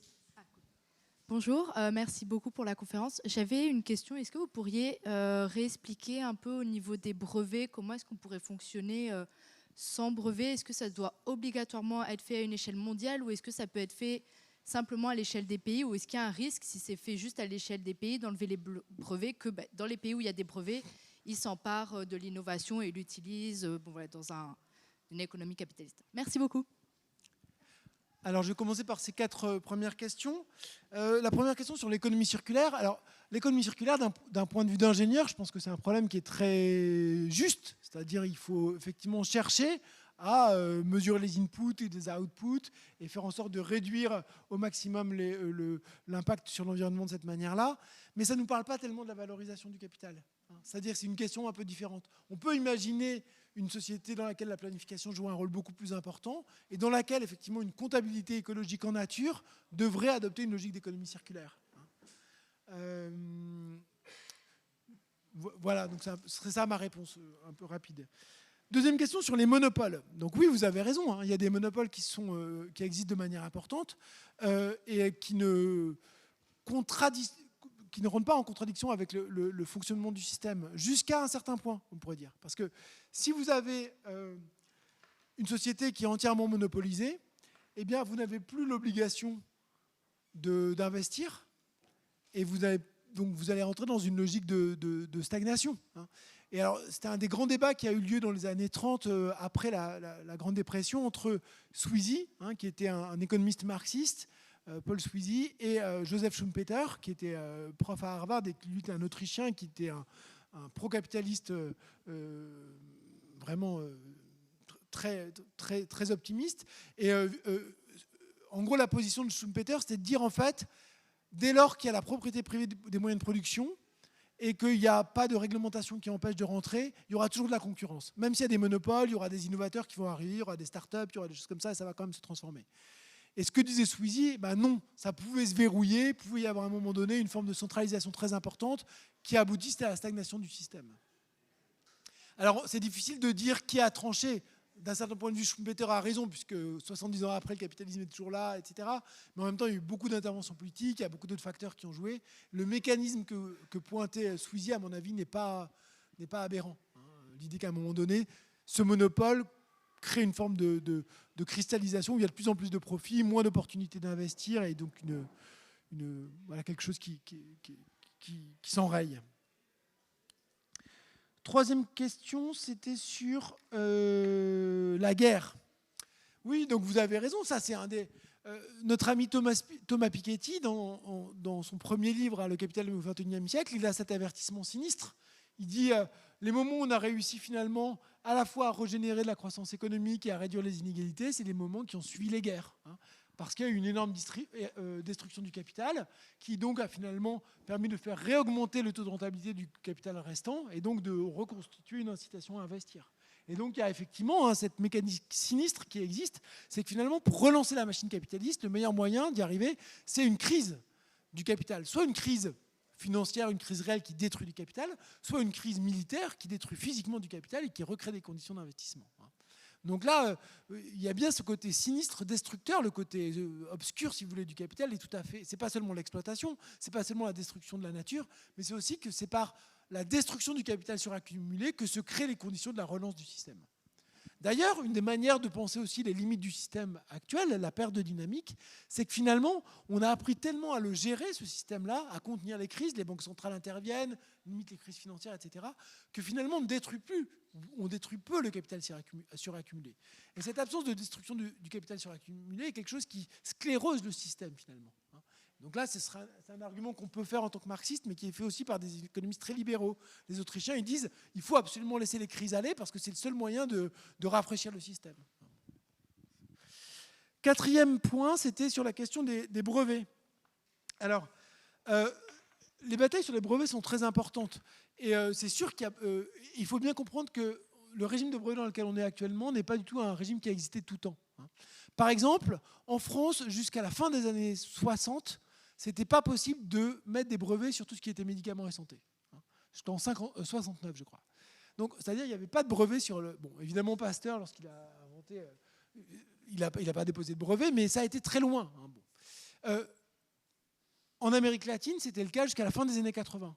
En Chine, la notion de brevet n'existait pas jusqu'au début des années 80. Donc je veux dire, les brevets, c'est quelque chose qui est vraiment la propriété intellectuelle, c'est quelque chose qui existe certes depuis longtemps, hein, depuis la Renaissance, mais c'est durci très fortement depuis les années 80, lorsque les États-Unis ont une réflexion face à leur part de compétitivité. Ils ont vu qu'ils étaient en train de se faire rattraper par l'Allemagne, le Japon, puis ensuite les tigres asiatiques, la Corée, Taïwan, etc. Et donc, ils ont réfléchi, quel est notre moyen de maintenir notre compétitivité ? Et le résultat de leur analyse, c'est de dire, c'est là où on est les meilleurs, c'est en recherche et développement et en innovation et en création. Donc il faut mettre des droits de propriété intellectuelle. Et donc là, il y a eu toute une stratégie du durcissement des droits de propriété intellectuelle, d'abord aux États-Unis, ensuite par le biais de l'OMC et de plus en plus par le biais des accords bilatéraux. Aujourd'hui, les accords bilatéraux ne sont pas des accords de libre-échange, il y a une partie de libre-échange qui existe, mais c'est une grande partie des accords de fermeture de la propriété intellectuelle. Pour vous répondre, oui, on pourrait changer de régime de propriété intellectuelle. Il y a eu des batailles là-dessus d'ailleurs. À l'OMC, ça n'a pas été aussi loin qu'ils le souhaitaient. C'est pour ça que maintenant, ça passe beaucoup par les accords bilatéraux. Parce que les pays du Sud, en particulier le Brésil, l'Afrique du Sud, dans une moindre mesure la Chine, à Doha en 2001, ont résisté à la tentative des pays occidentaux de durcir les droits de la propriété intellectuelle. Ensuite, pour un pays isolé, qu'est-ce qu'on peut faire ? Eh bien, on peut bien sûr les relâcher beaucoup, mais on peut aussi, à condition de fonctionner à partir de contreparties. C'est-à-dire que le régime de propriété intellectuelle qu'on peut avoir, c'est un régime de réciprocité. Je vous donne accès à ma propriété intellectuelle si vous donnez accès à votre propriété intellectuelle. Au-delà de ça, la propriété intellectuelle, c'est un moyen pour les pays du Nord de maintenir leur avantage économique par rapport aux pays du Sud. Il y a beaucoup d'argent qui est associé à cette monopolisation intellectuelle et beaucoup de technologies qui ne sont pas accessibles aux pays du Sud à cause de cette propriété intellectuelle. À mon avis, quelque chose de très progressiste, qui pourrait être discuté d'un point de vue internationaliste, c'est d'échanger avec les pays du Sud la chose suivante. Des normes sociales et environnementales qui permettent de définir des standards qui sont solides et qui correspondent à ceux auxquels on aspire dans nos sociétés, contre un accès à la connaissance qui est enfermé aujourd'hui dans la propriété intellectuelle dans les pays du Nord. Alors, c'est pas assez précis ce que je dis, parce qu'une grande partie de la propriété intellectuelle appropriée au Nord est pillée dans les pays du Sud. Soit pillée dans les communautés indiennes, on a vu ça sur notamment un certain nombre de plantes qui ont été brevetées, etc. Soit pillée d'autres manières par les réseaux sociaux, enfin par les plateformes numériques aujourd'hui qui ramassent des données en masse dans les pays du Sud pour pouvoir les exploiter. Bon. Donc c'est un peu plus compliqué. Mais néanmoins, cette idée de donner accès à la connaissance en échange de standards écologiques et sociaux serait quelque chose de l'ordre d'un protectionnisme solidaire dont on parle. Alors, est-ce qu'on attend de prendre un autre round de questions ? Je ne sais pas jusqu'à quelle heure on a. Jusqu'à 17h, donc on a le temps. Alors, allons-y. Je ne sais pas dans quelle heure. Un homme, une femme, on va faire ça. L'ordre, il n'est pas très rigoureux, je m'excuse. Je suis pas très. S'il y en a qui trouvent que c'est scandaleux, ça fait plusieurs fois qu'ils veulent parler. C'est votre cas, là, monsieur ? Ouais. Tout à l'heure, j'étais à la conférence de Stathis Kouvelakis sur le matérialisme historique, et lui définissait plutôt sur un plan sociologique le capital comme un rapport social. Vous définissez le capital comme une certaine quantité de valeurs qui se cristallisent en quelque chose et qui se valorisent. Oui. Comment on croise les deux, justement ? Comment on fait la jonction entre une définition économique et une définition sociologique ? De la valeur en mouvement, pour qu'elle soit en mouvement, c'est comme rapport social. Lorsqu'elle se met en mouvement, c'est, par exemple, si j'ai un capital immobilier et que vous êtes mon locataire, eh ben, il y a un rapport social qui nous lie et qui permet la valorisation de mon bien immobilier. Donc le capital, c'est un rapport social de valorisation et qui prend différentes formes. Mais c'est bien un rapport social. C'est crucial que c'est un rapport social. Ça n'existe pas comme chose isolée. Ok. Tout à l'heure, quand quelqu'un vous a posé la question des robots, vous avez dit que vous y reviendrez. Je ne sais pas si j'ai suivi complètement ou pas, mais j'avais l'impression qu'on n'avait pas eu une réponse nette là-dessus. Et du coup, je me permettais, comme ça m'intéressait pas mal, de vous relancer là-dessus. Qui d'autre ? D'autres questions ? Monsieur là-bas. Il y avait un monsieur là-bas qui attendait longtemps.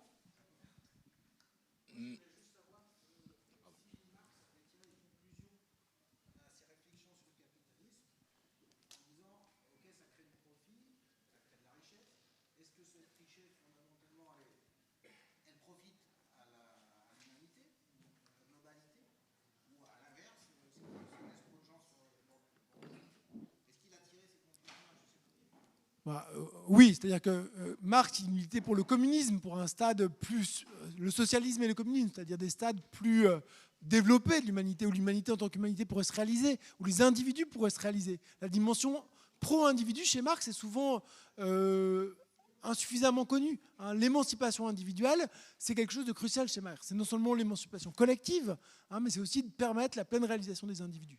Donc oui, Marx, il faut aller bien sûr au-delà, il dénonçait le capitalisme et tous ses maux. Mais il y a quand même une dimension de fascination chez Marx. Il est quand même fasciné par la machine capitaliste, par sa capacité à transformer le monde, et il ne sous-estime pas du tout sa dimension proprement révolutionnaire. Il emploie d'ailleurs ce terme-là. Il dit voilà, le développement des rapports socio-capitalistes à l'échelle mondiale a une dimension révolutionnaire, ça abat les murailles de Chine de la tradition, etc. Ah, bien sûr, il n'y a pas de nuance, il est très critique du capitalisme, il dénonce le système comme un système aliénant, etc. Mais il est fasciné par son objet, on pourrait dire. Oui, je vous parlais en fait de situation de monopole ou d'oligopole de certaines grosses entreprises américaines, entre autres dans la technologie, comme Google, Apple et d'autres, et Microsoft, bien sûr.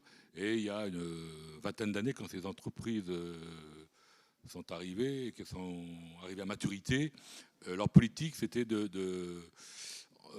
ne pas distribuer de dividendes, en fait, à leurs actionnaires.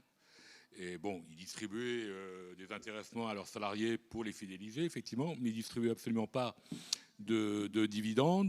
Donc les actionnaires, en fait, c'était sur la spéculation de la hausse de ces actions. Et en fait, le fait de ne pas distribuer de dividendes, ça leur permettait d'avoir une trésorerie pléthorique, énorme, parfois plusieurs centaines de milliards de dollars, hein, pour certains, c'est tout à fait énorme. Hein, et donc ça leur permettait en même temps de chasser les intrus qui pouvaient arriver sur leur marché. C'est-à-dire que si vous étiez un jeune entrepreneur avec un produit miracle qui viendrait concurrencer le leur, effectivement, il était facile pour eux, si votre entreprise était par exemple évaluée, je sais pas, à 100 millions par le marché, il est très facile pour eux de vous faire une offre d'achat 10 fois supérieure à ce que vaut, par exemple, la valeur réelle de votre entreprise, simplement pour vous éliminer, garder les brevets et vous éliminer, vous, du marché, en fait. Et donc, alors je ne sais pas si ça a eu, bon, je ne sais plus trop ces choses-là, je ne sais plus si ça existe toujours, c'est-à-dire que si ces entreprises continuent de ne pas distribuer de dividendes à leurs actionnaires, il y aura un moyen de les obliger, c'est de les taxer, en fait, au niveau fiscal, quoi. C'est-à-dire que, OK, vous ne distribuez pas d'argent à vos actionnaires, et ben dans ce cas-là, on vous taxe à 50% ou 60% de vos profits, quoi, pour équilibrer le système, quoi. Enfin. Est-ce qu'il y a une dernière question d'une femme, peut-être? Non, un homme, non. Non. Je réponds à ces questions. Yeah. Donc, d'abord rapidement, puis je reviendrai ensuite sur les robots. Sur ce point-là, en fait, c'est un peu bizarre, parce que vous avez là suggéré qu'il faudrait taxer les entreprises qui ne distribuent pas d'argent à leurs actionnaires. Alors que quand même, ce qu'on dit en général, c'est que le capital industriel qui se réinvestit est moins nocif que celui qui va purement... Oui, mais là, c'est pas du réinvestissement, c'est de la thésaurisation. Alors, okay. Donc, en fait, il y a plusieurs choses. En fait. Voilà. Il y a plusieurs choses. Pour enrichir un actionnaire, on peut s'enrichir principalement en tant qu'actionnaire de deux manières. On peut s'enrichir de deux manières en tant qu'actionnaire, soit en percevant des dividendes qui sont versés chaque année, soit grâce à l'augmentation du cours des actions. Et toutes les entreprises de la tech dont vous avez parlé, les gens ils ont fait des grandes fortunes parce que c'est des entreprises dont la valorisation a augmenté de manière considérable. Donc ils n'avaient pas besoin, ils étaient contents même s'ils n'avaient pas de dividendes parce que l'augmentation de la valeur des actions les satisfaisait. Bon. Deuxièmement, ça montre bien que la logique d'enrichissement des actionnaires peut aussi procéder par la croissance de l'entreprise. Les deux ne sont pas nécessairement antagoniques. Voilà. Alors, sur le point que vous posiez, qui à mon avis est très intéressant et qui renvoie aux limites qu'on évoquait tout à l'heure, ce que vous évoquez là, ces grandes masses de liquidités qui sont conservées, si elles sont investies pour la croissance de l'entreprise, c'est une chose, mais lorsqu'elles sont conservées, par exemple, Apple, il y a 3 ans, ils avaient 350 milliards de liquidités sous le coude. 350 milliards, c'est vraiment beaucoup d'argent. Hein. C'est quelque chose comme, quelqu'un va me corriger, je ne sais plus, la moitié du budget de l'État français, approximativement, un petit peu moins. Bon, donc c'est vraiment des sommes considérables. En cash. Bon. Eh bien, moi, comment j'interprète ça? J'interprète ça comme le fait que Apple n'a pas d'opportunité d'investissement aussi intéressante que les opérations qu'ils ont déjà réalisées. Ils font des profits déjà tellement importants sur leurs opérations qu'ils ne savent pas où investir pour faire autant de profits. C'est typiquement une logique de suraccumulation du capital. C'est-à-dire qu'il y a trop de profits par rapport à la capacité d'utiliser les profits. Ça, c'est une logique de crise. Et derrière l'augmentation de la finance, il y a cette logique, parce que ces liquidités, elles sont investies en titres financiers. C'est pas, quand on parle de liquidité, c'est ça. Et c'est aussi anticoncurrentiel, mais ça renvoie à cette logique de suraccumulation. Ensuite, vous avez raison, il y a tout un renouveau, notamment aux États-Unis, de la politique de la concurrence pour lutter contre ces formes de monopolisation. Moi, j'ai un avis plus limité là-dessus. Je pense qu'en fait, notamment dans le secteur de la tech, le problème, ce n'est pas l'absence de concurrence. Le problème, c'est que ce sont des monopoles privés. Je pense que derrière les services que rendent Google ou Amazon, il y a quelque chose qui sont... évidemment, les formes sont différentes, mais c'est plus ou moins le même genre de service qui était la Poste, qui s'est constituée au 19e siècle, ou qui était, on peut dire, la téléphonie, qui s'est constituée au 20e. Donc cette logique de service public pourrait être peut-être revisitée. Sur les robots. Donc la question des robots, ça c'est une question très intéressante parce que est-ce qu'on pourrait avoir une société qui soit une société capitaliste faite où il n'y a que des robots qui travaillent? Eh bien non. Et pourquoi on ne peut pas? Parce que si vous employez des robots c'est des machines. Les machines, vous les achetez. Et du coup, tous les capitalistes achètent les machines, achètent les mêmes machines, et du coup sont en concurrence en utilisant les mêmes machines avec les mêmes procédés. Et donc finalement, il n'y a pas de possibilité de se différencier, de faire du profit. Le profit est zéro dans une société où il n'y a que des robots. Et donc on n'est plus dans une société capitaliste. Pour qu'il puisse y avoir du profit, il faut qu'il y ait de la différenciation. Et pour qu'il y ait de la différenciation, il faut qu'il y ait du travail, des manières d'organiser le travail, de mobiliser le travail. Donc ça, je pense que cette idée elle est vraiment absolument décisive pour voir qu'une société capitaliste faite de robots n'est pas possible. Deuxième question, est-ce qu'on va vers une société de robots? Eh bien, tant que le travail n'est pas plus cher qu'il n'est aujourd'hui, on n'y va pas. Donc là, il y a toujours une espèce de course entre le coût de la technologie et le coût des robots, mais ce qu'on voit aujourd'hui, c'est pas du tout une augmentation très forte de la robotisation, en tous les cas pas dans les pays occidentaux. Toutes les prédictions d'accélération majeure de la robotisation n'ont pas eu lieu. Alors soit pour des raisons technologiques, par exemple tout ce qui concerne la conduite. Là, ça fait maintenant 15 ans que les entreprises de la tech investissent pour avoir des robots taxis à la place des taxis. Je veux dire, ça existe de manière très limitée dans quelques endroits et ça galère, quoi. Mais plus généralement, c'est que c'est pas assez rentable de développer de payer des robots à la place des travailleurs humains. Troisième élément, ça ne veut pas dire qu'il ne va pas y avoir d'automatisation. Bien sûr qu'il y a de l'automatisation, elle se développe notamment autour de ce qu'on appelle l'IA. Une grande partie du travail de l'IA, c'est de l'automatisation du travail mental. Bon. Ça ne veut pas dire pour autant que ça va remplacer le travail humain. Ça veut dire tout ce qu'on a connu historiquement de robotisation, d'automatisation a conduit à des déplacements de travail vers d'autres tâches, mais pas à leur élimination. La quantité de travail salarié dans le monde n'a cessé d'augmenter. Alors ça ne veut pas dire qu'il ne peut pas y avoir des chocs à tel ou tel endroit, à tel ou tel moment. Il ne peut pas y avoir des professions qui soient menacées, etc. Je ne suis pas du tout en train de dire que ça n'existe pas, cette menace-là. Bien sûr qu'elle existe. Et il faut accompagner les luttes, les salariés dans ces secteurs-là, etc. Mais l'idée qu'on va remplacer le travail par des robots, j'y crois pas du tout. Je ne pense pas du tout que ça soit... C'est pas possible dans le capitalisme, c'est l'horizon. Il n'y a pas de profit sans exploitation du travail, donc il y a cette contre systémique, mais même de manière plus empirique, ce qu'on peut observer aujourd'hui ne va pas dans une logique de substitution du travail humain au robot. On fait un dernier tour et après on sera content d'avoir une pause. Ouais. Alors...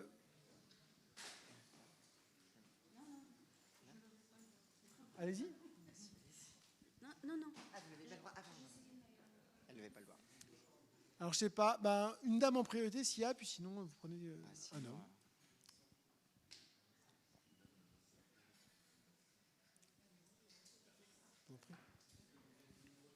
Oui.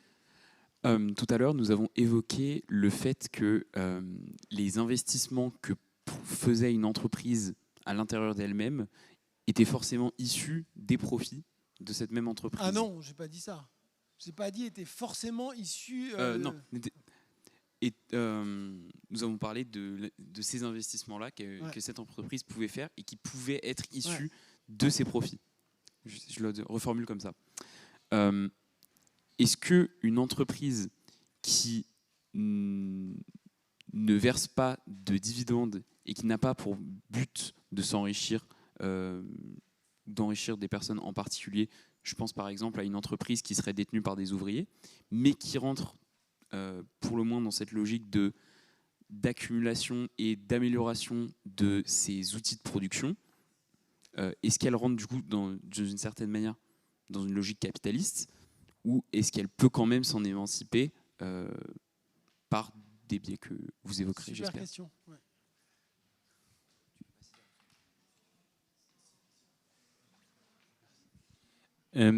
C'est vrai qu'on critique souvent le capitalisme à juste titre, mais vous, du coup, en tant qu'économiste, quelle alternative vous défendez?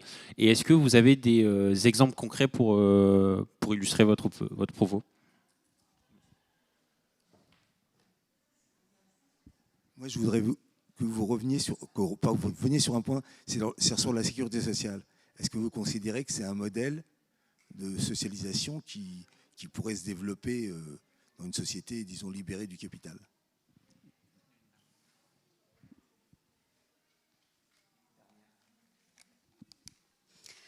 Et ben, ce serait une question un peu conclusive. Comment vous caractérisez aujourd'hui, ici et maintenant, le capitalisme de 2024? On entend beaucoup qu'on est en crise, à bout de souffle, etc. Mais comment vous le caractérisez aujourd'hui précisément? Je ne vais pas commencer par la dernière, hein, ça me laisse un peu plus de temps. Alors, je vais commencer par la première sur la question des coopératives et dans quelle mesure elles sont en dehors ou dans le capitalisme. Hein, fondamentalement, c'est ça la question que vous posiez. Parce qu'effectivement, comme je l'ai dit tout à l'heure, pour investir, il faut valoriser. Hein. Soit que vous rémunériez vos actionnaires, soit que vous ayez fait un prêt à la banque. Et donc, lorsque vous faites un prêt à la banque, vous remboursez à la banque non seulement le principal, mais aussi des intérêts. Donc ça veut dire qu'il faut que vous ayez fait au minimum des profits qui couvrent les intérêts que vous avez à payer pour pouvoir continuer à investir. On est d'accord. Donc, une entreprise détenue par les salariés, qui donc ne verserait pas de revenus au capital, hein, dans quelle mesure échappe-t-elle au capital? Bon. Eh bien, si elle doit emprunter de l'argent à la banque pour pouvoir continuer à son fonctionnement, elle est quand même soumise à la valorisation, même si elle est soumise de manière moins aiguë que les autres entreprises, puisqu'elle doit dégager moins de profit, juste le taux d'intérêt. Mon point essentiel, c'est que cette entreprise-là, elle va être en concurrence avec d'autres entreprises qui, elles, seront capitalistes, et qui donc, elles, vont être dans cette logique de valorisation, vont peut-être décider d'investir davantage, être capables de lever des fonds plus importants en promettant de rémunérer davantage. Et donc, ils vont être soumis à cette pression-là. Qu'est-ce que je veux dire, au fond? Je veux dire que votre entreprise bienveillante, coopérative, qui permet d'augmenter la démocratie dans l'entreprise, de ne pas surexploiter ses clients, etc., elle prend ses distances, elle obtient une autonomie relative par rapport à la contrainte de valorisation du capital. Mais par le jeu de la concurrence, elle reste soumise à cette logique de investissement, échelle, valorisation, et qui donc risque de la mettre en difficulté, de l'éliminer si elle n'est pas capable de suivre ce cycle-là. Et donc les entreprises qu'on connaît coopératives, il y en a qui sont des grands succès, comme Mondragon par exemple, qui est une grande coopérative, un grand groupe coopératif au Pays Basque, qui emploie des milliers de personnes, mais certains disent qu'elle est arrivée proche d'une société capitaliste, dans la mesure où elle a une activité financière importante, etc. Mais c'est la condition pour grossir et pour survivre d'une certaine façon. Donc les coopératives ne permettent pas de sortir vraiment du système, même si elles permettent de gagner de l'autonomie relative, et c'est déjà bien beau. Question suivante. L'alternative, c'est ça, monsieur? La Corée du Nord? Non, c'est une plaisanterie. Hein. Non, évidemment, il n'y a pas de société idéale qui existe à mes yeux aujourd'hui. Moi, je suis favorable à aller vers une société socialiste et communiste, même. Je suis marxiste de ce point de vue-là. Mais qu'est-ce que ça veut dire concrètement? Eh bien, le socialisme aujourd'hui, ça veut dire, à mon sens, domestiquer. Enfin, ça dépend quelle est l'horizon. Si on parle de les prochaines élections, si on parle de notre génération, ou si on parle de l'avenir de l'humanité. Si on parle des prochaines élections, l'objectif, c'est de domestiquer les forces capitalistes. Donc, tout ce qui peut être gagné pour reprendre du pouvoir vis-à-vis du capital est très important, à tous les niveaux. Les coopératives et le tiers secteur, si on peut le soutenir, le développer, c'est super. Démarchandiser certains secteurs en augmentant par exemple le rôle de la sécurité sociale, en l'étendant contre les mutuelles, c'est super. Augmenter la planification écologique, mais planification générale, c'est essentiel. C'est-à-dire une politique du crédit et des grandes entreprises de services publics qui permettent de piloter le mode de développement, c'est une manière de domestiquer, de dominer le capital, etc. Donc là, vous voyez, dans un truc qui est réformiste, qui va vers quelque chose qui est autre que le capitalisme, mais qui part de celui-ci. Une domestication vers un contrôle social du capital qui fait que c'est plus du capital à ce moment-là, puisque c'est piloté en fonction des besoins. Bon. On peut aller encore ensuite plus loin. Une société communiste, c'est une société à chacun selon ses besoins, de chacun selon ses capacités. Et là, c'est une société où on est arrivé à un degré d'abondance dans la satisfaction d'un certain nombre de besoins, tel que chacun peut y trouver sa place de manière purement volontaire et non coercitive. Clairement, je ne pense pas qu'on soit aujourd'hui au seuil d'une société comme celle-ci, mais je pense que cet horizon-là n'est pas un horizon qui est impossible.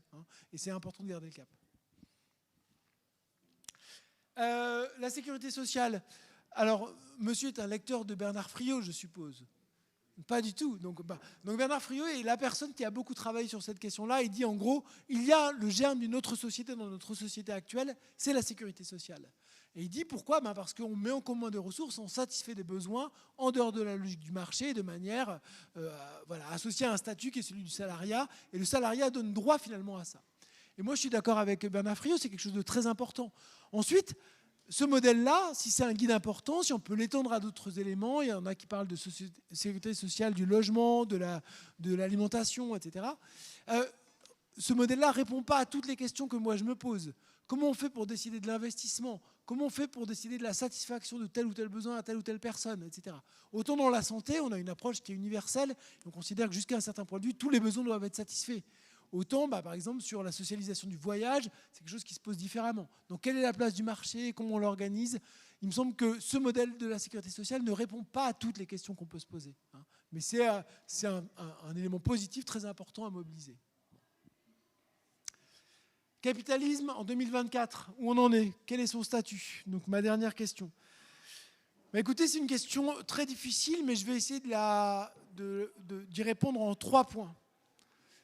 En disant que c'est un capitalisme qui est un capitalisme financiarisé, mais à bout de souffle, la financiarisation à bout de souffle.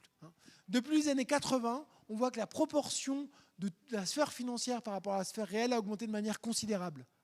C'est vraiment, il y a beaucoup plus de produits financiers qui exigent donc du rendement par rapport à ce que produit l'économie. Et donc il y a, si vous voulez, cet emprisonnement dans la sphère financière de l'économie réelle qui est quelque chose qui est une fragilité majeure.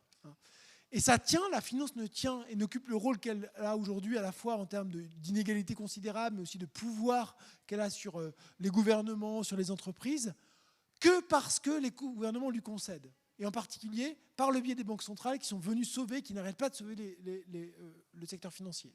2008, si la bourse s'est reconstituée et si les banques se sont reconstituées aussi plus puissantes qu'auparavant, c'est uniquement parce qu'elles ont été sauvées à un moment donné par les banques centrales.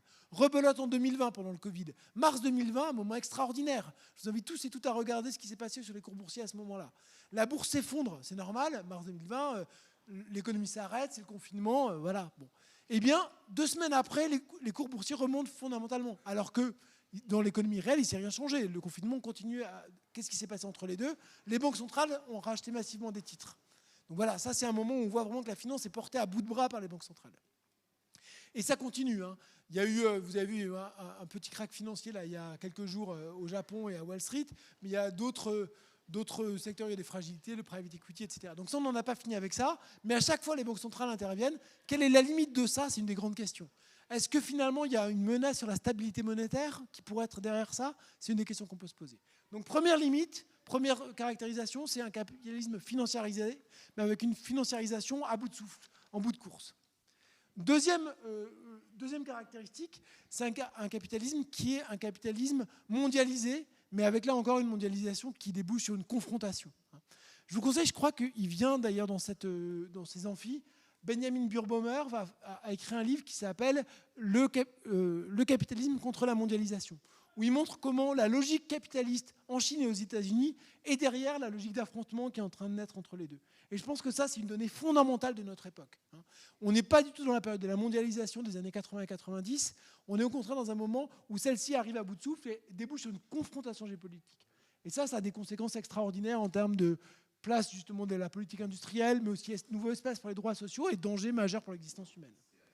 C'est la guerre. Troisième caractéristique, c'est la limite du capitalisme qu'on évoquait tout à l'heure par la socialisation croissante.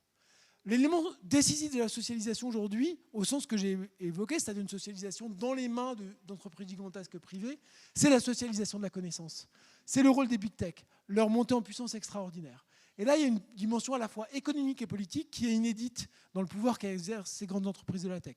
Alors moi, j'ai développé une hypothèse techno-féodale qui serait de dire que finalement, on aurait une nouvelle forme de stagnation avec ces grandes propriétés privées qui exerceraient une domination et politique et économique en même temps.